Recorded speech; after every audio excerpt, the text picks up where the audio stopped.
Yeah. So people are not very familiar with this concept. So we'll start the concept. So what is quantum healing? So it's very natural that human beings they fall sick. Means though human beings have a lifespan of 100 years, most of the people die at around 60, 70, and maximum 80. And most of the people they died. 99% of the people died before 80. So they're not living to their fullest extent. Even if they are living to their full lifespan, the quality of life is very pathetic because these days most of the people are suffering from lifestyle diseases. Lifestyle diseases means most of the people they're having hypertension or diabetes or some other complication which is making life miserable. So we need to understand why the body is falling sick in the first place. Why it is falling sick, and what we can do to come out of this sickness and live a very happy life without any medication or making multiple trips to the hospitals. How we can make or enhance our life. So this is what we are going to learn in this workshop. So what do you think is the major cause of sickness? It is very common. We have experienced life. So far, we have experienced illness in various forms in different times. So, according to you, what is the main reason for sickness? Can you just tell me?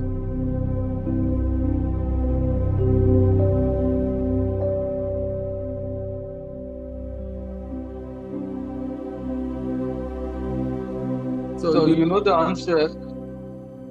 If you tell it will be good. Like, what do you think is the main reason for falling sickness?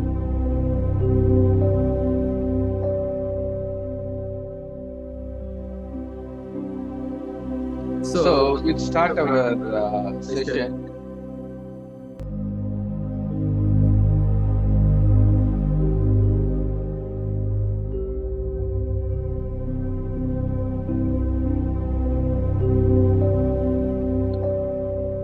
So quantum healing, like you're healing your body on your own, not actually depending on any person, any external medication or whatever it is.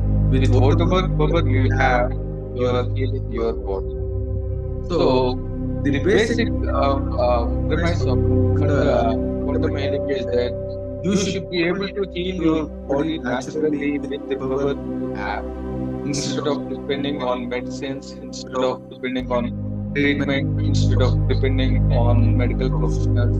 Without any external intervention, you should be able to heal yourself and live to the fullest extent. Like human body is designed for a lifespan of 120 years.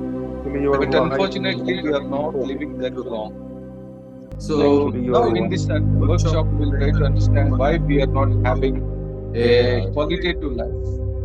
Okay. So before I start the workshop, I'll start with a small story. The name of the story is The Last. Your noise is echo. Some your noise is echo and multiple noises from you. Hello. Yeah. Yes, your voice is echo and multiple voices from. There seems to be some echo. One second. Let me adjust the settings. Your voice is echo and multiple voices repeat to repeat. From your voice, multiple times repeat to and come to. Yeah, I will try to check what is happening.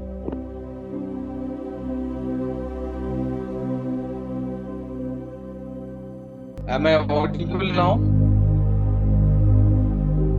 And it's 70 to 80% now are well. The problem Good morning, sir. Yeah. Good morning, sir. Sir, I Good think morning. The two mics are on from your side, Thamsar Pro and Srinivas Udiga. The the mics are on. So if you can close one of them, I think the voice will be clear. I have already closed it. Yeah, thank you, sir. Yeah, is it coming now? Okay.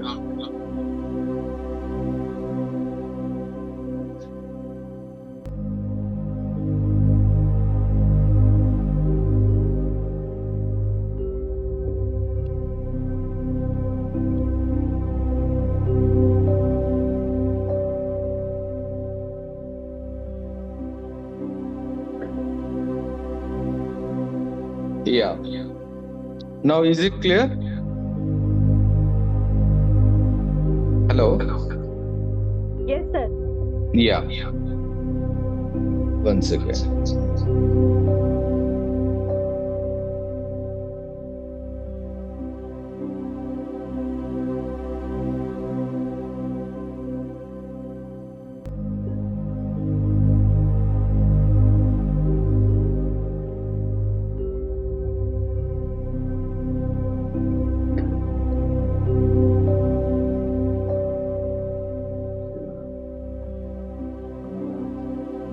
Yeah.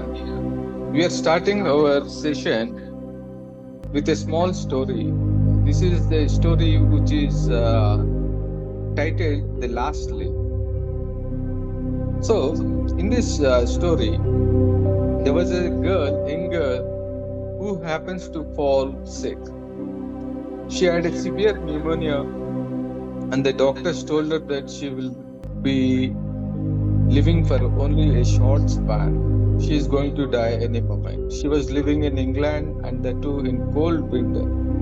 So she was helpless. She doesn't have anybody to attend to her. So all that she was doing is she was lying on a cot and just looking through the window. So outside the window, on the opposite wall, there was a small creeper, and the creeper was losing its leaves due to severe winter.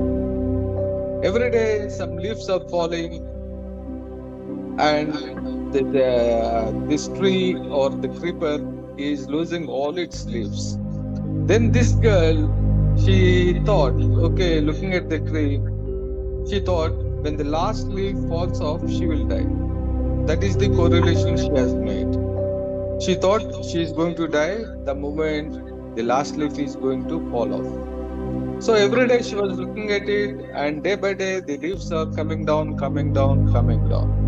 And then she was on countdown. And it so happened that there was only one leaf. And then she thought, okay, before going to bed, this leaf will fall off tonight, and tomorrow morning I will not get up, I will die.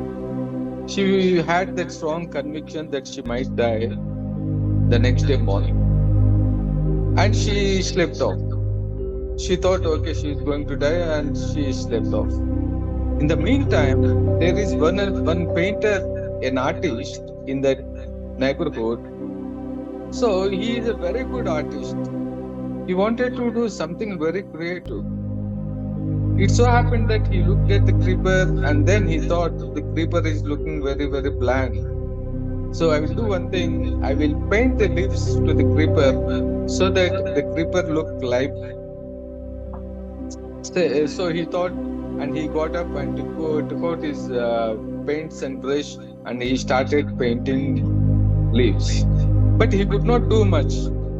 It so happened that he just painted one leaf, two leaves, three leaves, and then he went back. He could not do it anymore because the winter is very severe. It is very, very horrible. So he went off. So next day morning, this little girl, she got up, and to her utter amazement, she saw leaf on the creeper. Then she could not believe her eyes. The creeper is back to life. She thought miracle has happened, and then she thought she is not going to die because the creeper is living again. And then miraculously her health started improving, and she was very, very excited about this, and she bounced back to her health. After few days, she was back to her normal life. But unfortunately, the painter who has painted this leaf, he was actually became very, very ill because of severe winter. He was standing in the winter and he was actually painting some leaves in the snowfall. Because of this, he caught pneumonia and he died. But this girl who is supposed to die, she did not die. But the person who was actually painting leaves on this tree or the creeper, he died. What made the difference? What do you think is the essence of this story? So this is one story. Second story I will get. There was another farmer in a village. So he used to work in the fields and he used to rest in the village during lunchtime. He used to sleep during lunchtime. So once he was doing like that, unfortunately, there was a big snake which bit him when he was sleeping. But luckily, the snake is not that poisonous. It's only mild poison. So he did not actually, the snake doesn't cause death. But this fellow, due to bite, he suddenly got up. Before he got up, the snake escaped. And exactly the same time, this mouse, it was running near him. And the farmer saw it and thought, okay, the snake, the rat has bitten him. And he did not take much care. Though it was a snake bite, he thought it is a rat, so he did not do anything. He just left it like that because rats are not poisonous. After a few days, again he was sleeping, and that time, this rat, it was actually running towards near him, and accidentally it bit him. And it ran away. Before the farmer got up, due to the pain of the bite, this rat escaped into its hole. Exactly same time, the snake, it was running near him. He suddenly saw a snake and thought that he got a snake bite. Then he was under great panic. Then he immediately thought something should be done, otherwise he will die. And he called for help. Before he got any help, he died. Though it is a bite from a rat, which is quite not poisonous, he thought it's a bite from the snake, and he died. That is the pathetic situation. So, this is another story. So, the first story is a girl who is supposed to die, but she did not die because of the last leaf, an artificial paint. So she did not die, she recovered. But the painter who painted the leaf, he died. And then we have a farmer who thought the rat bit him when the snake had bitten him, and he was okay. And the next time, when the rat bit him, he thought it's a snake and he died. So what do you understand from this? Can anybody in the participants can answer this question? Anybody? What do you think is the moral of the stories? It is fear, sir. Fear. डर ने उसको मारा. Yes, it is the fear which has killed. It is fear, but underlying that fear is a belief. So whatever we believe, deep inside, it is going to be our reality. The belief that, okay, you are going to die because a snake has bitten me is going to kill you. But when real snake has bitten him, he believed that it is a bite from a rat and he survived it. Same is the case with the previous story.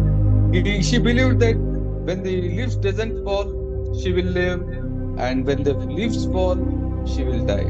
Though it is a artificial leaf which looked so realistic, the girl thought that she will live. So the very belief has the potential, has the capacity to heal your body. But unfortunately, what happens is the moment we fall sick, we run to the doctor and we ask him for medication, and we take the medication, and we actually wait for healing to happen. Because during these modern days, we got used to shortcuts. What is the shortest possible path?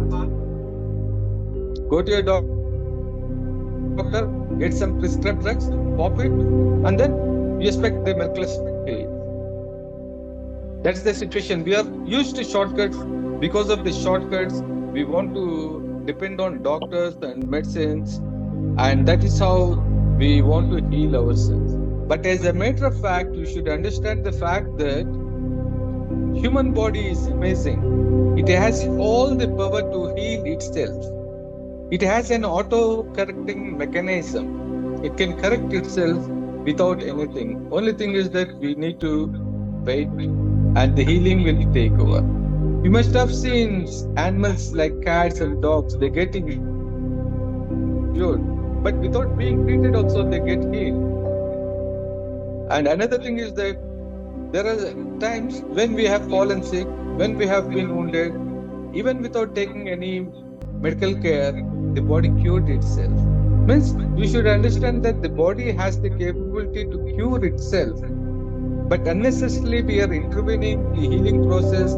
We are not allowing the healing process to actually take its course, but we are actually trying to sabotage the healing process, and we are trying to do some medical intervention.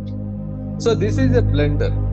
And according to World Health Organization, WHO, most of the treatments given across the globe are dependent on placebo effect. Placebo effect means the very belief that the treatment is going to cure the illness is curing the illness, not the drug itself. And if you look at the figures, you'll be really amazed. They said more than 3/4 of the treatments across the globe are based on the placebo effect. That means all the hospitals, all the doctors, whatever they're giving, they're only supporting. They're only secondaries. They're actually trying to support the already existing healing mechanism. So now you should understand that the body, your body, is an amazing creation which has got auto-correcting mechanism, and you can actually heal yourself provided you take certain things. And now we have developed a mindset, a strong belief that unless we get the treatment from the doctor, unless we use this kind of medicine or that kind of medicine, our bodies will not heal. This is another belief. This belief is something which is making or breaking. The very belief that unless we take a medicine, we will not be healed, unless we see a doctor, we will not be able to get cured, is creating the disease or illness or sickness. So we have to get rid of this kind of beliefs. Belief is having a strong role. So this is not based on some assumption I'm talking on the basis of real scientific studies which have been done at certain prestigious universities. In Stanford University, there was one case study which was performed. So in that case study, they have actually studied a group of patients who are having severe knee pain. And all the patients have been advised to undergo a surgery, knee replacement surgery. So let us assume that there are around 20 people. Out of 20 people, 10 people, they were grouped, and another 10 people into another group. So the first group, the doctors have really performed knee replacement surgery.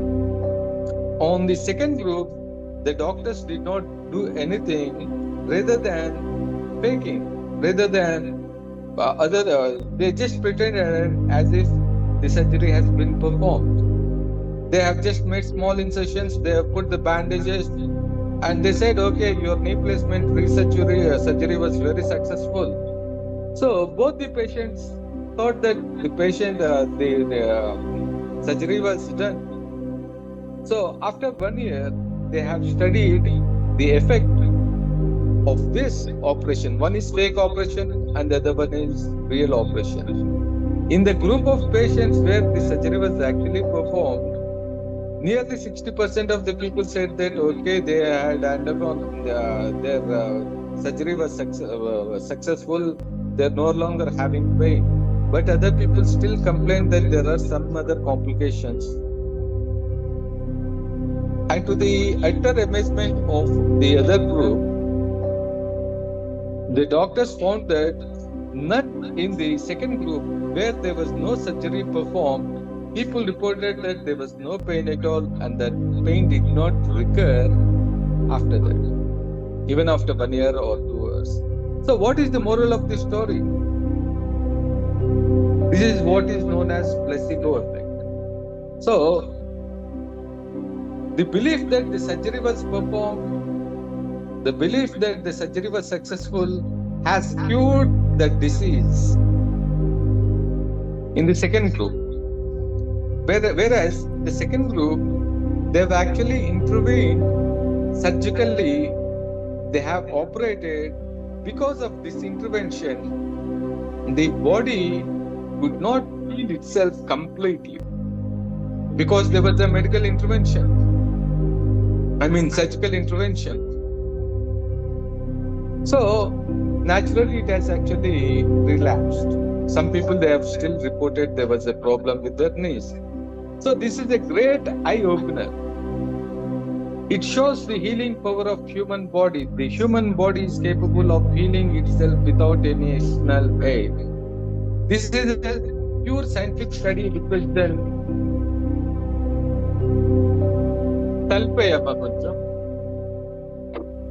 This was a scientific study which has demonstrated the effectiveness of placebo effect. So if you want, you can research on internet and you will also get the same answer. So in second case, this was about bypass surgery. So again, like how they studied the knee replacement surgery, they actually studied patients having heart complication. Those people who were recommended to undergo bypass surgeries. This time they have actually increased the size of the patients they have studied. They have actually categorized them into 3 groups: Group A, Group B, Group C. Group A, the real operation was performed. Group B, operation was not at all performed, but they have actually pretended as if the operation was performed. They've artificially done all the activities to convince the patient that the heart operation was successful. And in the third group, they did not perform a real operation or a fake operation. They said, okay, let us see what will happen. So at the end of the study period, the scientists came to know that Group C, the condition has deteriorated because there was no real surgery which was performed. There was no fake surgery which was performed to convince the patient that the operation has been performed and been successful. So after the study period, people in this category, Group C, their health condition, their heart condition has really deteriorated. Whereas in Group A, where the real surgery was performed, after few years, again the heart started developing complications. There was some problem in the heart. At least 40% of the people, they had complications around the heart. But surprisingly, Group B people who had no real surgery performed, who had only undergone a fake surgery, who were made to believe that their heart has been really operated, the success rate was 100%. Here, the very belief that they had a heart surgery, a successful heart surgery has cured them. But in case of Group A, the results were partial because because there was a medical intervention. They have really cut open the heart. They have done this thing. They have infused some drug. They have actually physically intervened with the heart mechanism. This intervention has really created secondary complications. That's the reason why Group A has secondary complications, Group B had no problem at all, and Group C had worsened conditions. So again, this demonstrates the effect of placebo on human body. The very belief that something has cured your illness, your treatment, your doctor, your hospital has healed your body without any medical intervention. So this should be a great eye opener to people who are excessively depending on medical aid during their illness. Again, this case study can be found in internet. You Google it and you'll find it. You'll get all the facts and figures about this thing. So what does all this mean? They simply mean that the human body is capable of healing itself naturally, and we only need to support it to heal itself. So how we can heal our body without any medical intervention, with our own inner strength, with our own inner power, is the subject matter of this workshop. So there are many ways we can heal our body, and the fundamental technique I'm going to teach during this workshop is quantum healing. Quantum healing is a concept which was actually borrowed from quantum physics. Physics, you know that it is the basis of all science and technology which we have today. Physics is a study of how the materials or matter behave and what are the laws which are actually governing this physical world is the subject matter of physics. And quantum physics is an advanced physics. Physics can be categorized into classical physics or Newtonian physics, which talks that matter is materialistic. Means everything is actually so materialistic, so mechanical. So if you apply this force, you will get this result. If you do this, you will do that. This is quantum. Quantum physics says, real physics talks about, classical physics talks about pure mechanical system. But quantum physics, it actually changed entire physics. It says that the behavior of particles at very minute level, at atomic level or at subatomic level, doesn't follow the rules of classical physics. Means the rules of physics which apply at our normal day-to-day life doesn't apply at quantum level. Quantum level, it is totally different. Quantum physics is a drastic departure from the classical physics. Carrot for kelpa. Rangu marinda. కొంచెం ఎక్కువ వేసి రంగు మార్చారు. So what is quantum? Quantum means what? What is quantum? Quantum means it's a discrete step. Means different levels. It is not a single line where it is actually in between this step and that step. It is step by step. Means there are different levels. So electrons, they orbit around the neutrons and protons in quantum levels. So they are at one level or at the other level or at other level, not in between. They jump from one level to another level, and that is how they actually move. So this quantum healing concept is also similar. Means you are healing your body not in linear fashion but in discrete manner. You are healthy or not healthy. You are healthy is one state and you are not healthy is another state. There is no in between being healthy and non-healthy. So from a state of non-health, you are jumping into a state of health. This is what is known as quantum jumping. So this concept we have to understand. So during this workshop, we'll make an attempt to understand this concept very